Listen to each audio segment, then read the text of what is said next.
Welcome to the Great Coaches Podcast. To me, being perfect is not about that scoreboard out there. This is a chance of a lifetime. When you can understand the person, you can then work towards a common goal. We are all on the same team. Know your role and do it to the best of your ability. Focus on the fundamentals. We've gone over time and time again. Your defense has got to be better. Leave no doubt tonight. Great moments are born from great opportunity. Hello, my name is Paul Barnett, and you are listening to the Great Coaches Podcast, where we believe that there is no algorithm for leadership, and so we interview great sports coaches from around the world to try and find ideas to help all of us be better leaders. On this episode, we welcome back the great coach, Lisa Alexander. Lisa was the coach of the Australian Netball team known as the Diamonds from 2011 to 2020. During that time, she oversaw gold medal success at the 2014 Commonwealth Games and 2015 Netball World Cup, as well as silver medals at the 2018 Commonwealth Games and 2019 Netball World Cup. We first interviewed Lisa in June 2020, soon after she had finished with the Diamonds and just as the podcast was starting. And since then, she's been a great supporter of the podcast, encouraging us, offering feedback, and introducing us to some other great coaches along the way. Recently, however, she started working with Code Sports, interviewing some of the top netball coaches in Australia, as well as a recent deep dive with Eddie Jones. The interviews go a lot further and deeper than what you often get in the mainstream media when coaches are interviewed about their teams and players. And so we asked Lisa to come back onto the podcast to talk about what she's learned through that series of interviews. And just before we go to the interview, today's podcast is brought to you by the Macquarie University Business School's MBA program. Designed to empower, challenge and transform, the Macquarie MBA gives you the business skills and knowledge you need to succeed in an evolving global economy. To find out more, search for Macquarie University Business School's MBA. And now please enjoy our interview with Lisa Alexander. You're listening to the Great Coaches Podcast. Lisa Alexander, good afternoon and welcome back to the Great Coaches Podcast. G'day, Paul. It's great to be with you again and to be asked back on your very famous podcast. I don't know about very famous, Lisa, but you are one of our biggest supporters, and I can't thank you enough for the support you've given us the last 4 years. Well, thank you. And I think it's good because we're talking about coaching and coaches. And, you know, I love talking coaching and showing the world, you know, what a great bunch of people we are, really. Well, let's start there, Lisa. I follow your social media feed. It's always provocative and has something interesting. But most recently, you've done a series of interviews with great coaches on the new site Code Sports. Fascinating listening. We're going to get to some of the ins and outs of those conversations through this interview. But something easy to start with. Can you tell us what surprised you most in these conversations you've had?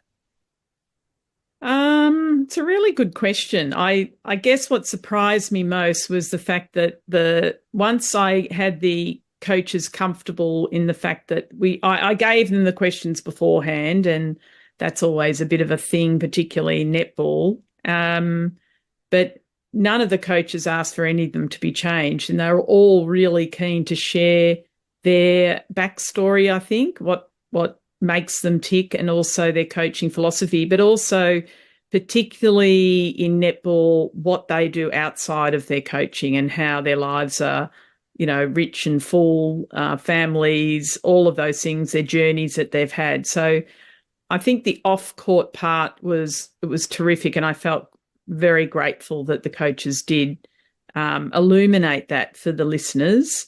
And I got some smiles and some laughs out of them. That's always good. Were you surprised by how balanced and, dare I say it, normal the lives of some of these coaches seemed relative to, I guess, some of these other coaches in sports that seem to be a little bit more obsessed? Yes, I do, but it's not unusual in netball because I guess we've grown up in our sport having to manage lots of different parts to our lives, whether it's working as well, because many of coaches in netball are volunteers, and as you're becoming a coach in netball, you have to do it for the love of it, not necessarily the money. And so every one of those coaches that has made it to the top level is always surprised when you talk about money because they're doing what they love and they're very grateful for being paid the amount that they do get paid. I don't think it's enough, of course. I always think, our netball coaches should get more. But I think they're all, so grateful to be able to do the thing that they absolutely love doing, which is, helping young people to develop and get better at what they do, and all within a team environment. And netball's like, physical chess. It's, we can say it's moving parts around the chessboard. So it's actually a great intellectual exercise as well.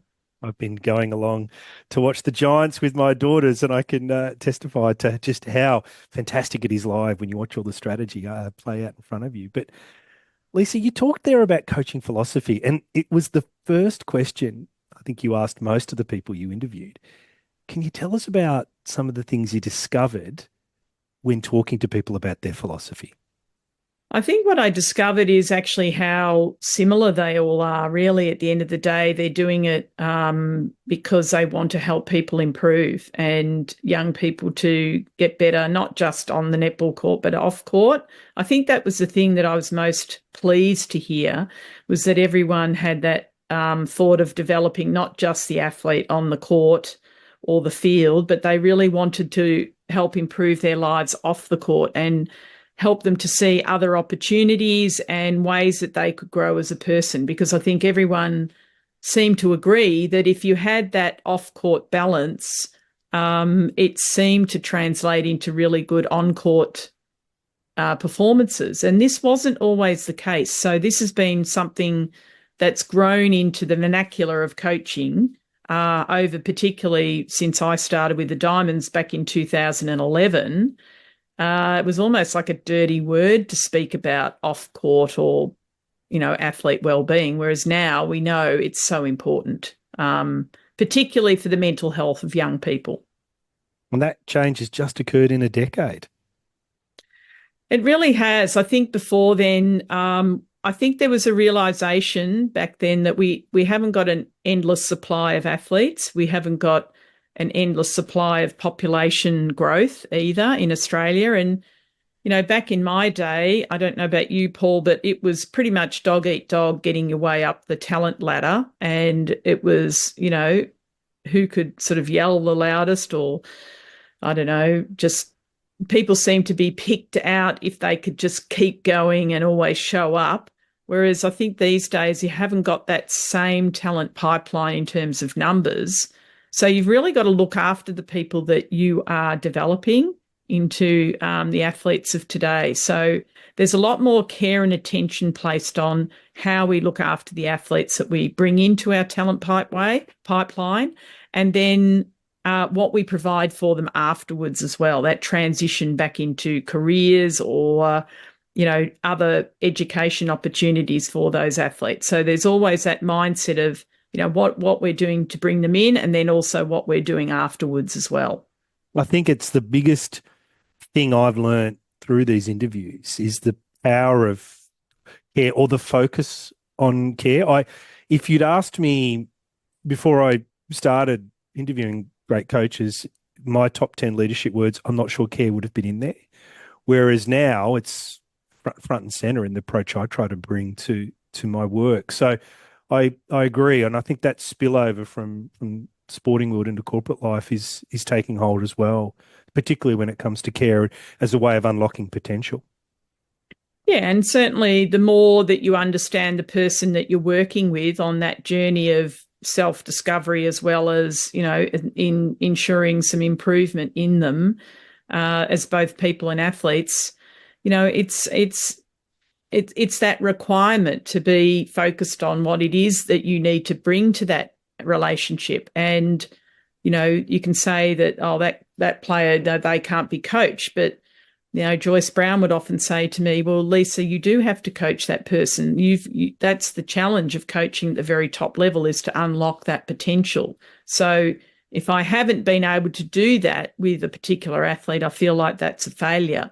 But, that is something that you have to cope with sometimes. It might not be you in the coaching team that brings out that great ability within a player. It might be somebody else. It might be the assistant coach. It might be the strength and conditioning coach. It could be the team psychologist that brings out that or unlocks that potential. And I think as a head coach, you've got to be humble enough to understand it may not all have to come from you. It could be someone within your coaching team that unlocks that potential. Lisa, can we go from unlocking potential to stakeholders? Because you had this amazing interview recently, a couple of weeks ago, with Eddie Jones, a real scoop, and Eddie's story is there, and I think most people listening will be aware of it. But listening to the interview, it made me wonder what you think the best coaches do when it comes to balancing the needs of backroom stakeholders. Wow, that's such a good question. And, interesting that, I would say in the past, Eddie would have been one of those people that I felt like he did a really great job of that from the outside. But I really understand now that, he's like anyone else in that coaching level, that, things can come undone through sometimes no fault of your own. If somebody else, you've aligned yourself to a certain part of a board, and then the rest of the board decides to get rid of that particular person, then, you're in trouble, so to speak. And I think that's what Eddie found when, working with the Wallabies recently. And, you can't always control that. You can be informed about it as much as possible. I know that when there was an issue with our board back into, I think it was 2017, I got advice from my own mentor, Bill Sweetenham at the time, who I think out of all the people that I speak to is probably the most politically savvy in terms of understanding the stakeholders and what's in front of him.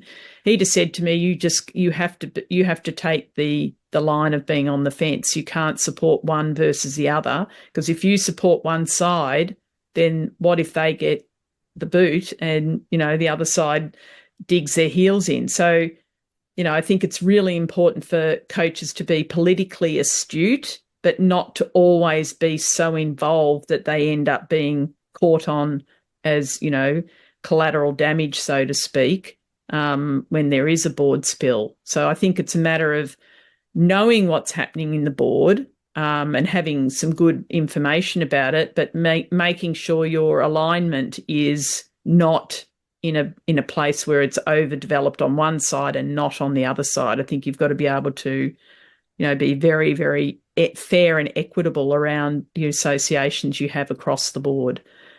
But you can't ignore it either.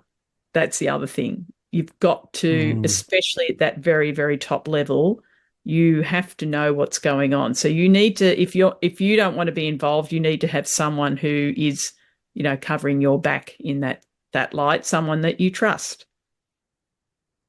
I want to talk a little bit in there. You talked a little bit about alignment and language and making sure that you're connecting with people. But listening to the people you interviewed, it was also effortless. Like they seemed to just answer off the cuff.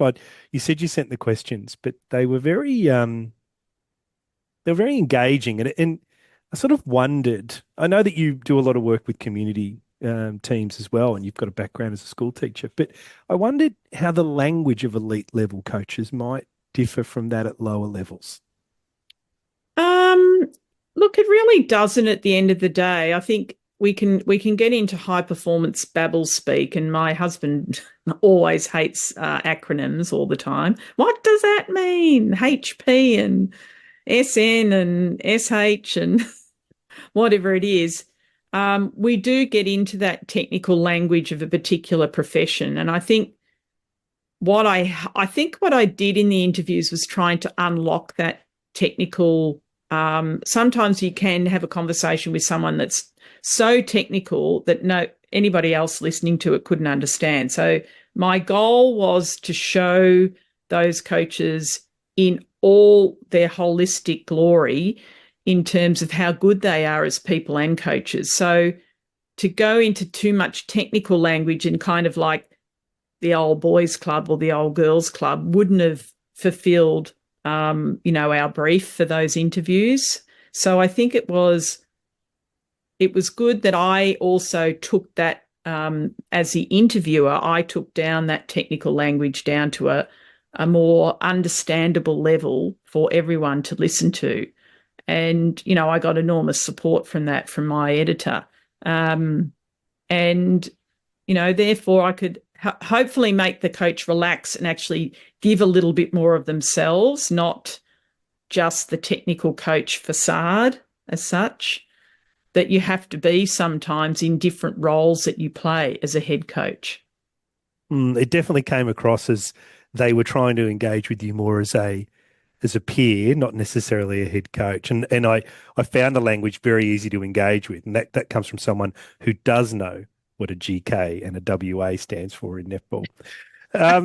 With that, it's also the fact that I think there was that respect between the two of us. I think sometimes when coaches are interviewed by journalists, and I'll give you that example of Owen Slot, who interviewed Eddie, with the Times, there seemed to be this agenda, whereas I made it really clear, and I had conversations with the coaches beforehand, that I was wanting to show them in the very best light possible, because I wanted to show Australians particularly, but people from overseas have watched them as well, how great our coaches are at what they do. And so that was my goal, and I made that very clear. And so they felt comfortable about that. And also they know me as well. Nearly all of the coaches know me personally. So they knew that I was coming from a good place. So they didn't need to put up their protective armour.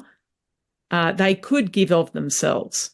I can tell you that I have to work doubly hard on that because the people I interview, I can't meet them as a peer. And so I'm always trying to find a way to get them to give a more honest and authentic answer. And it is difficult. They're on guard. They're worried that their words will be misused or potentially played back, I think, to an athlete. It might render a relationship a little less weaker than it was. So you were able to cut through that quite significantly, and I think it showed. Yeah, well, we did have a prickly point with one of the coaches who didn't want to go back too much around, the people leaving the club. I think Dan would be quite comfortable with me saying that. But what it did is it gave Dan an opportunity to show the positive side of, yes, there were a few people that left the club, but look at what we've got and look at how exciting it's going to be. And it actually has played out that way. They're now, third on the ladder. They're in the finals and, they've beaten every team, I think. So, they've got as much opportunity to win a grand final as anyone else. And that's been with half their team going. I especially liked Dan's interview. I thought it was a really good one, actually. I thought it was... Yeah, and he had, and he's one of the younger coaches in our group, but I think he's, just doing a magnificent job of what he does and how he communicates his narrative around the team. It's, it's fantastic. Lisa, in your interview with Tracy Neville, she talked about the challenges of starting a new team from scratch. And pretty amazing. It was pretty amazing. And she's got, of course, an amazing background. Her whole family have had success in the sporting world. But listening to Tracy talk and you engage with her, it made me wonder what you see as the most common mistakes new leaders make when they take over a team. I think the most common mistake they make is not finding out and doing a lot of research beforehand, or even coming in and just ensuring they spend probably at least 6 weeks finding out who's who in the zoo, and getting to understand really the politics around the club, and also doing their own little review for themselves about whether this is the right place for them. So those sorts of things are really important. But I think the advantage that Tracy had is that she could come in with a really open mind about what she could create with that team. And, I think what we've seen as a result of that has been a club that's immediately captured the hearts of half of Melbourne, which is terrific. So they had a very clear purpose and vision about what they were going to do. And I think Tracy was the perfect coach to drive that, because that's very much part of her DNA as a coach back in England with both Manchester Thunder and also with England. So knowing kind of that your purpose aligns with the type of purpose and vision that clearly Craig Hutchison and also Shea Brown came up with the Mavericks, I think has enabled Tracy to really put her stamp on the club clearly from the start. One of the things that she did, which was a smart move, was to get an assistant coach who knew the Victorian pathway inside out. That means the talent pipeline in Victoria. And she kind of Nick Richardson knows who's who in the zoo. So having someone like that as in a key appointment is really important as well when you're first starting in a new club. So the two of you at least together can get the netball side of the club operating to its best immediately. And that's what was needed with this team. I mean, they've had their challenges, enormous challenges. And even I remember saying to Tracy, she didn't realise how far it is and how long it took to go from one side of Melbourne down to Geelong on a Friday afternoon. And so simple things like that, like logistics things and organisational things, can become real obstacles for new leaders when they come in. So it's always good to have someone else who's a real operations, logistics type of guru to help you, I guess, smooth the transition from a mechanics point of view as well. So Tracy was able to transfer her skills from England to Australia. It was the same sport, but it's a different geography. And I'm wondering, and I know that, and I'm bringing this question up because I know that you've written about it extensively, and I want to hear your thoughts, I guess, on tape. But how transferable are coaching skills across different sports, and perhaps even industries? More and more these days. Of course, they are in industries as well. We know that CEOs can be, they could be an accountant, they could be a scientist, they could be a teacher. Really, it doesn't matter what their technical profession was. At the end of the day, they have to learn how to be a leader of a business or an enterprise of some sort. And so their job is actually to lead and manage people to produce the best outcomes for the business. And that coaching process applies across business, in my view. So that's why CEOs can move from profession to profession. Certain professions seem to lean towards different, enterprises, like lawyers maybe and accountants seem to be able to manage, quite massive differences in what the company actually produces. But at the end of the day, I think it is the way that somebody is able to communicate their vision, stay disciplined to their plan and their creation that they're wanting to have, and having the ability to then come back to it and make it accountable for the people that are in the different areas that they're leading at the time. So I said, well, why don't West Coast really ring me up and say, do I want to be the head coach of West Coast Eagles? I know they won't, because it's just too much of a gap in terms of a leap of faith that people have in how people operate as coaches. I know myself I could coach a team sport in another sport, because I would make sure I put the people around me that would make up for the areas that I wasn't as strong in that particular sport. But I still understand strategy. I still understand psychology. I still understand how to bring a team together. I still understand high-performance sport. So there are many elements to high-performance coaching that are transferable across sports. It's actually there's less that's not the same as how much there is the same these days. And there are some examples emerging of people being able to do it. Apart from Ted Lasso, we have people like Neil Craig, who I know you know quite well, who have been able to transfer across. Yeah, and also Rick Charlesworth as well, of course. He has had a background in cricket and has, then transferred from playing in hockey and coaching hockey to cricket as well. I think he's a classic example of how you can do that. Even though he didn't play cricket to an Australian level, I'm certain that he could coach the Australian cricket team if he was asked to do that.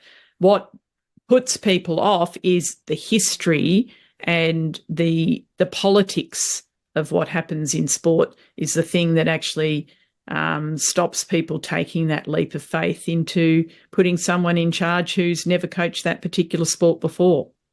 How would you get around one of the main barriers I would see, and I'm thinking as a CEO here, is that you have to challenge people. So you've got to challenge the supply chain person. You need to challenge the finance person, the salesperson.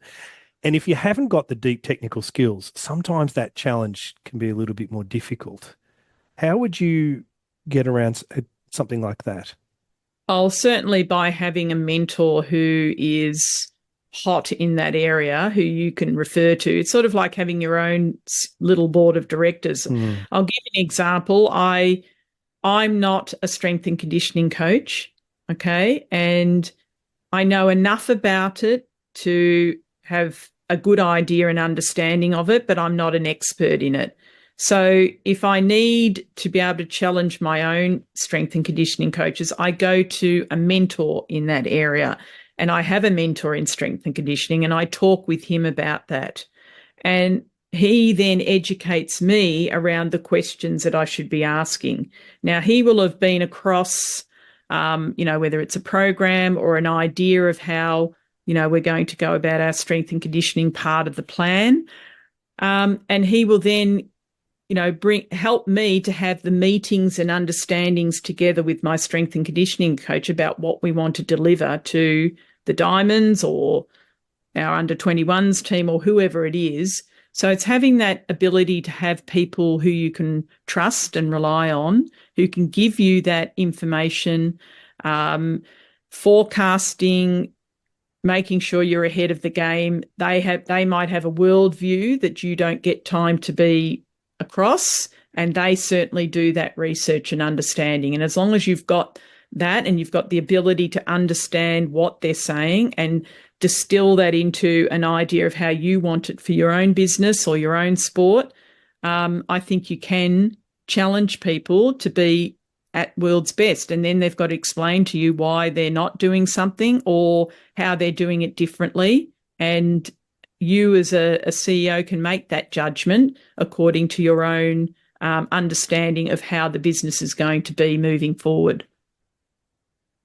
Lisa, what have you learned? I mean, you've got these mentors in your life and you're clearly very good at listening and asking questions. You wouldn't have been able to span the geographies, the sports, the teams, the organisations that you have had success in if you weren't able to do that.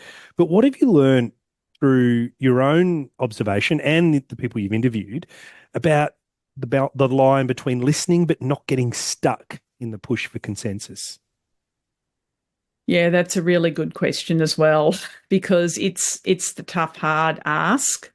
It's I think it's something you practice, and one of my coaching, I guess, colleagues who's one of the gurus of education of coaches in Australia is Dr. Cliff Mallet at University of Queensland, talked about the metacognition of coaches and likened it to the decision-making that pilots make or surgeons or whatever. And it's that ability to distill lots of information together and then come to and have your own decision-making framework based on, your current areas of importance and priority in a business, and then be able to cut through and make a decision based on that.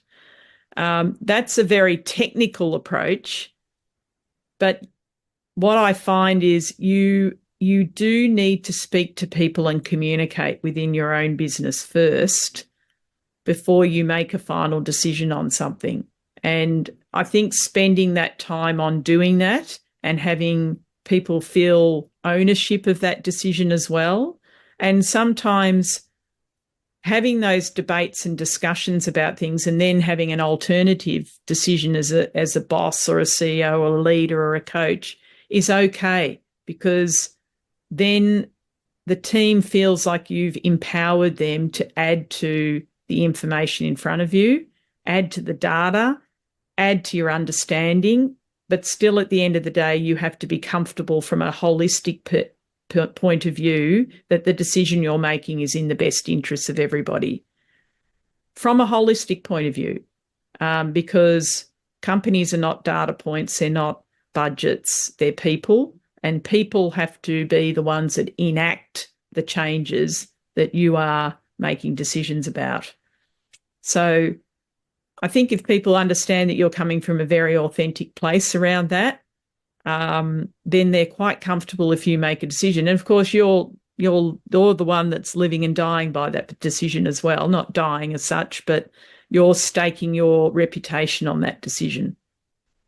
You make those, you practice making those decisions over your whole life. Everyone does. They just don't understand how much they do that in their lives. And, everyone will have a slightly different approach to it. But at the end of the day, it's that considered decision-making that's really important. And in coaching, sometimes it has to be done really, really quickly. And it's when all of your experience comes together in your mind and body that you've made the right decision or the right call at that particular time. And I think learning to live with the discomfort of that decision or the doubt that comes with that decision is also something that characterises great coaches. It is, and most of them are prepared to deal with the downside as well. The downside can be very difficult and hard, but sometimes you have to understand even when you've given your absolute best, you will still lose or something will go wrong. But you've got to have that ability to, dust yourself off and get back onto it, and remain disciplined to your plan unless it needs to change according to the, current data that you have in front of you. So, and it's being authentic in that practice, I think, and being consistent in that practice of consulting others to make your decisions. Lisa, when we interviewed you, it was almost 4 years ago. Can remember it so vividly. I was living in Prague back then. You were? You talked about this fascinating, you called it a trademark, and you described it as the Sisters in Arms. And it was something that you came up with Ray McLean, I think was the gentleman's name, with the diamonds, to really define the culture you wanted. It was an amazing idea, and it stayed with me for a long time afterwards. I've only ever discovered a couple of other examples of people doing that out of 200 plus interviews. It's a very small percentage. But have you discovered any other examples of people using a similar narrative to describe the team environment they wanted to create? Yeah, definitely. I think thankfully nearly all of our netball coaches will have a way of, I guess they call it their game plan of playing or their philosophy of playing, and it's the Firebirds way or it's the Vixens way. This is the way we play.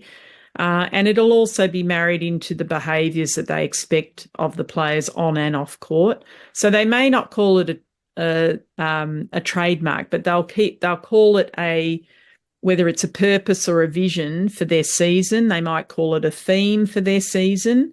And, particularly someone like Dan Ryan will have that for Fever as well, where they've got that bigger picture in mind of really what they're trying to achieve together. And it's a call to arms. It's a call to the team that, if the things are going a little bit wrong at a particular time, we just need to get back to our basics and understand what it is we're doing and why we're doing it together. So it's always that call to come back in. I call it the call them in strategy, even when I was teaching, and just the reminder to your class or your team about what it is you're trying to do and trying to do together.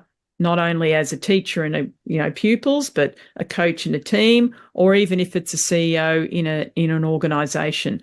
We always need reminders about things. People forget. It's just our human nature. It's not always embedded in us. In fact, that's one of the tests I think Ray used to give to us sometimes, is he would test us whether we'd stuck to our trademark in terms of, doing a induction of our new players. That would be one of the things he'd ask the leaders, have you inducted such and such, Kim Jenner, into the squad? And Caitlin Bassett would say, yes, I've done this, this and this. So it's part of that ongoing process of, it's not just a word up on a board. It means much more. It's got to be revisited. You've got to go back to it because it could need changing according to what's happened in a particular situation. When you win a World Cup versus when you lose a World Cup, you come back to it. It's solid. It's a foundational part of what you're wanting to achieve with a group. And so there could be a number of different ones. I know some of the clubs I'm working with at the moment, they've got some different little acronyms that they use as well. And, they're all very individually specific to that. The All Blacks, one that comes to mind is, we always clean the sheds, meaning, we always make sure we leave things in a really excellent place before we leave that. And so that's that idea of legacy. The Diamonds had that as well, where they wanted to make sure they left our program and what they achieved together in the best possible light before they then moved on, and the next group of Diamonds comes into the sisters. They still use sisters in arms, which is nice.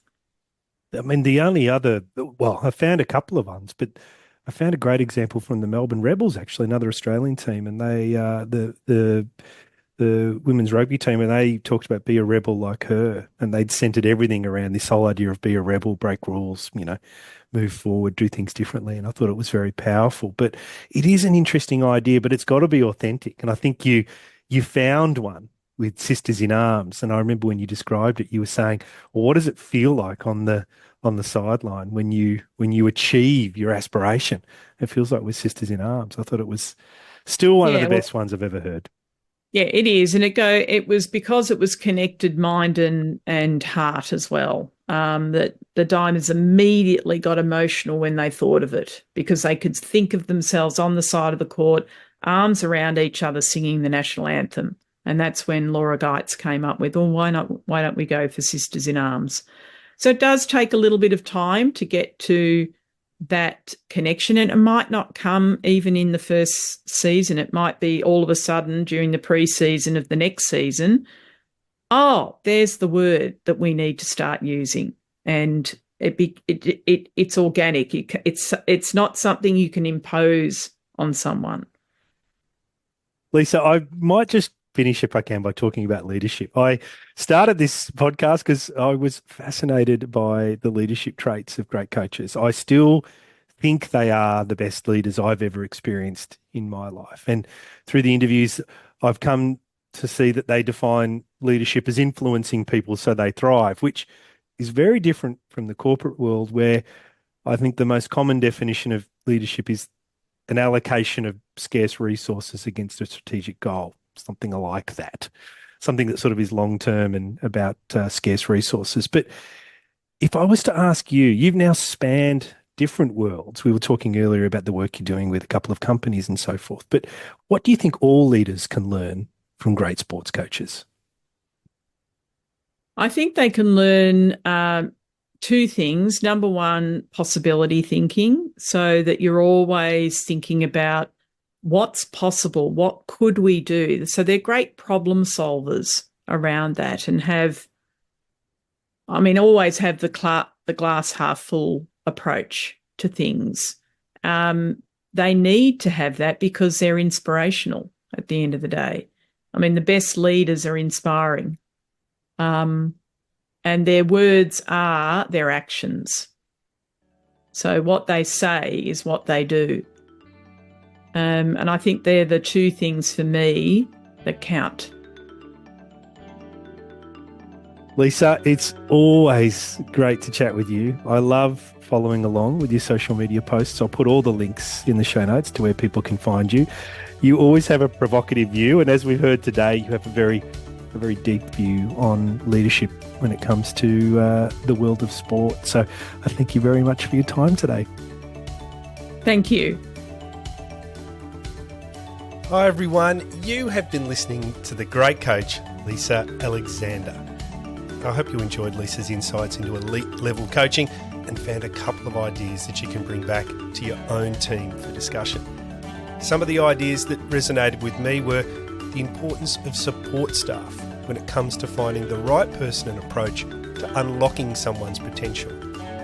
How when it comes to managing stakeholders, you have to be careful to remain impartial despite any allegiances you may have to the person who brought you into the organisation. And the connection she has found between the best leaders and the inspiration they generate to ignite actions in others. I hope you enjoyed it as much as we did. And just before we go, if you have any feedback, then please let us know. Just like Ross Pinder, who after listening to our interview with Andre Lemanis said some really useful and practical insights and takeaways in this episode. Thanks, The Great Coaches Podcast. We love the interaction with the people around the world who listen. And so if you have any comments or feedback, please let us know.